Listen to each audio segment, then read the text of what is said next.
Mes chers nouveaux abonnés, mes chers abonnés, mesdames, messieurs, peuple congolais, chers membres de la diaspora, pour info, selon mes sources en provenance de la République démocratique du Congo, celle-ci m'informe que deux coups d'État antagonistes et complémentaires à la fois seraient susceptibles d'agir d'ici cette semaine et ou avant le 20 décembre 2023 en République démocratique du Congo.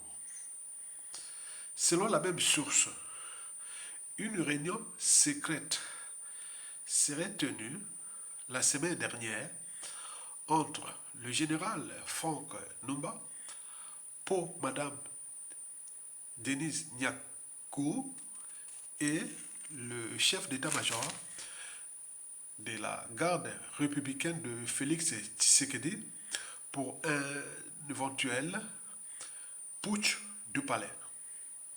Et pourquoi? Est-ce que c'est en accord avec Félix Tshisekedi? Vous le savez très bien que je vous l'avais dit que si et seulement si l'opposition ou les autres candidats emmerdent Félix Tshisekedi, celui-ci serait susceptible d'organiser un coup d'État comme ce qui s'est passé au Gabon, un coup d'État de palais. Mais sauf que ceux qui sont dans ce coup-là, ils sont aussi des alliés du deuxième coup d'État, c'est-à-dire qui, selon les mêmes sources, sera surtout organisé par les Américains. Vous savez que Félix Tshisekedi a brisé le pacte qui les liait à ses anciens parrains, ougandais, Museveni,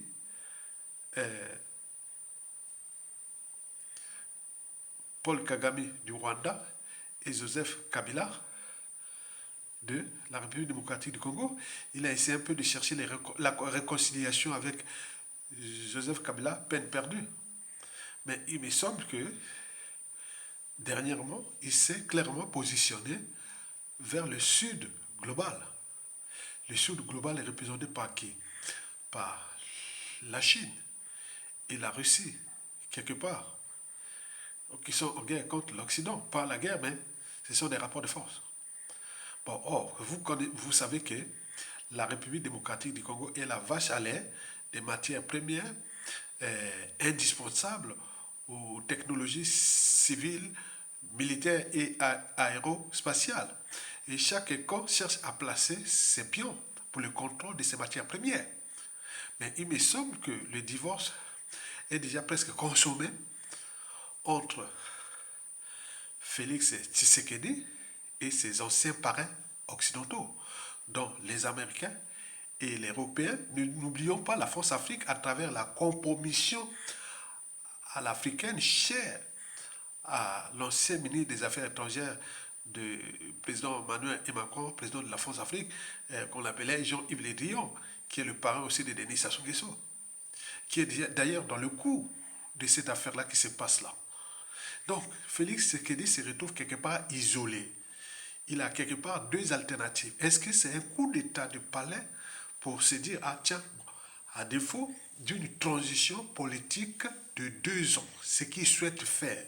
En fait, Félix Tshisekedi souhaite annuler ces élections présidentielles du 20 décembre 2023 et passer à une transition politique de 2 ans.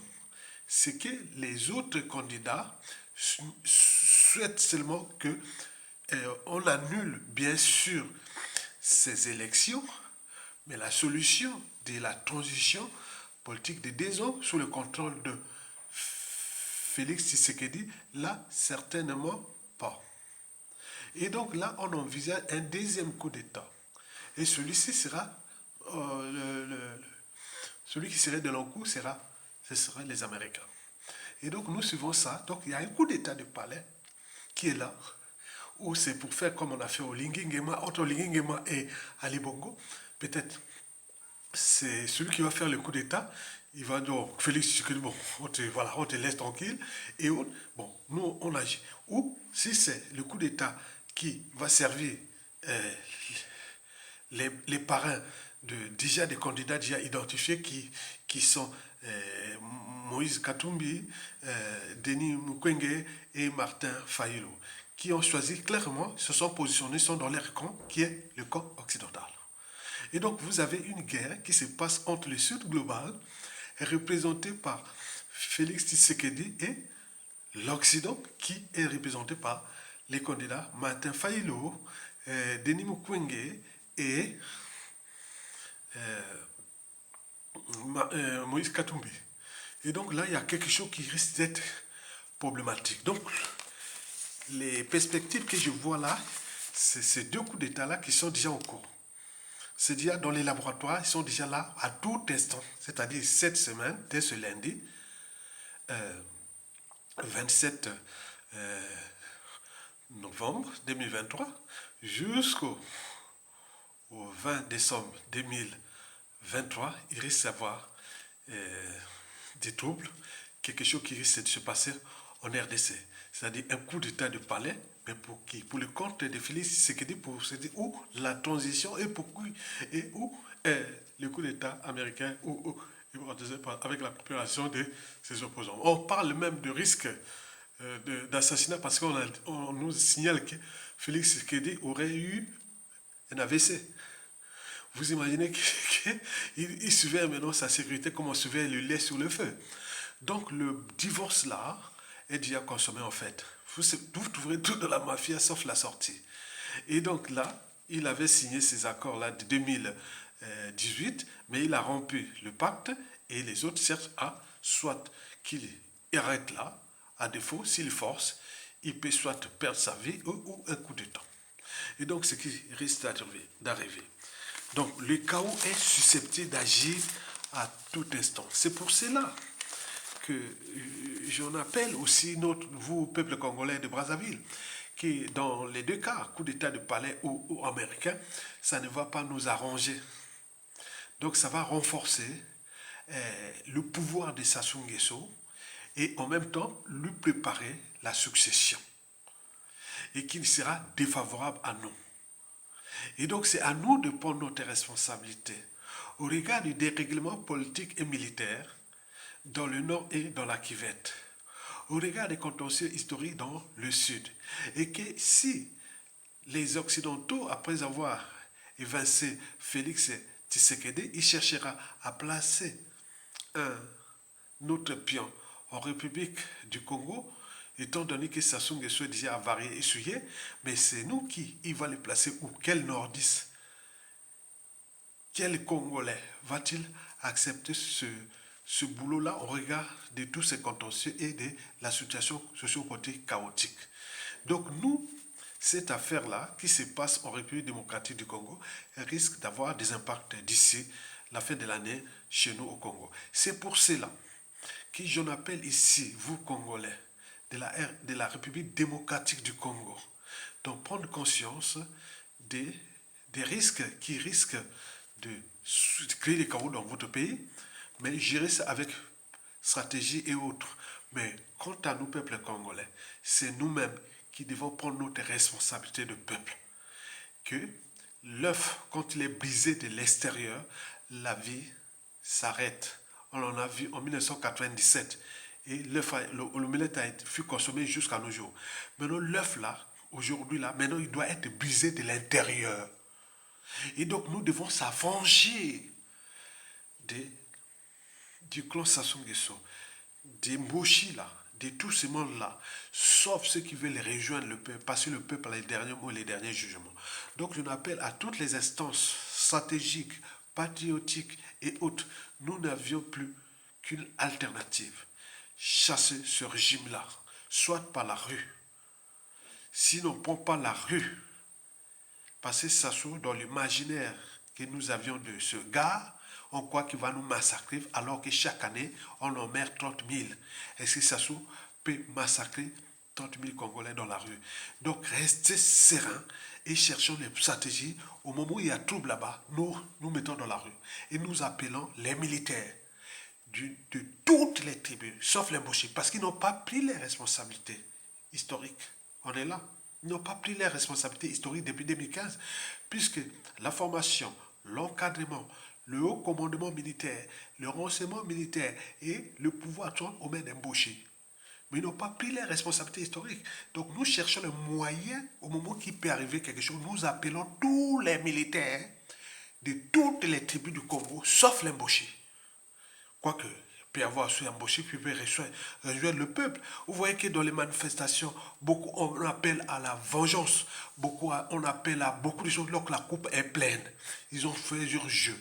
Donc nous devons suivre la situation de la RDC là et risque de placer un tordu qui viendra encore nous massacrer et autres pour virer Sassou Nguesso. Mais ce tordu-là viendra de quelle région? Certainement militairement, il sera du nord. Il est du nord de quelle région? Certainement peut-être il sera de la Kivette. Mais la Kivette qui Mboshi, Kouyou, Makwa, Likuba, Teka Lima, Moy, etc. Certainement pas. Donc nous devons comprendre que nous avions un président élu qui est là en prison, doit être libéré. Et on est dans une transition. Et c'est par conséquent tous les militaires et l'honneur militaire de tous les militaires du Congo doivent prendre cette responsabilité de libérer Mokoko et les mettre à la tête de notre peuple pour compenser ce qui s'est passé et que nous rentrons dans une période de refondation de la nation en repensant les plaies et réorganisant une société nouvelle.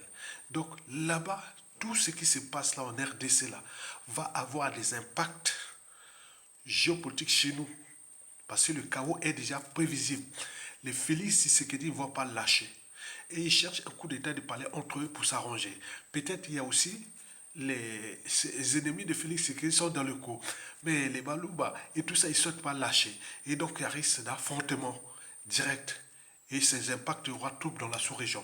Et c'est nous qui serons les premières victimes parce que beaucoup vont traverser la RDC et venir à Brazzaville. Donc il y a risque de changement majeur des deux Congos avant la fin de l'année.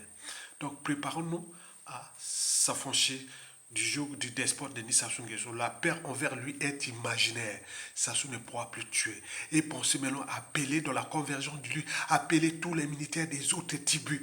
Les Mboshi doivent être isolés parce qu'ils n'ont pas pris les responsabilités depuis 2015. Et on vient d'assassiner les jeunes là à Ornano.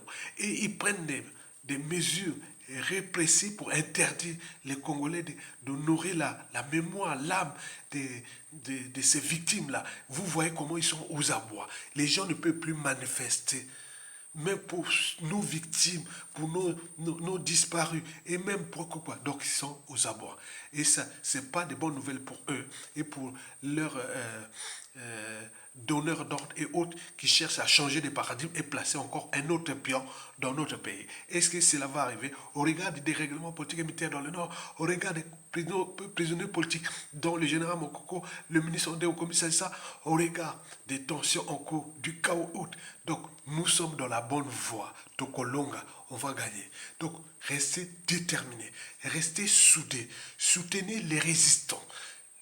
Partagez les vidéos pour que les messages aillent partout, pour que nous suivions ça. Donc nous voyons aujourd'hui, quand je fais cette vidéo-là, elle est géopolitique. Je regarde la sous-région comme un corps. Un corps doit fonctionner avec le cerveau, avec le cœur, avec les intestins, bref, tous les systèmes, les appareils de tout le corps, appareil digestif, appareil rénal, appareil circulatoire, appareil tout doit être en symbiose. Et donc, je pense géopolitique sous-régionale. Je pense le Congo. La RDC, je pense au Gabon. Bref, le bassin du Congo. Et je pense aussi dans notre pays comme ça. S'il faut regarder le Congo comme un tout. Donc, au lieu de rester là, vous regardez comme je vous montre le doigt. Et vous me regardez que le doigt, vous ne regardez pas le soleil. Donc, regardez ça, partagez, likez et soutenez la résistance. Tokolonga. Merci beaucoup. À bientôt.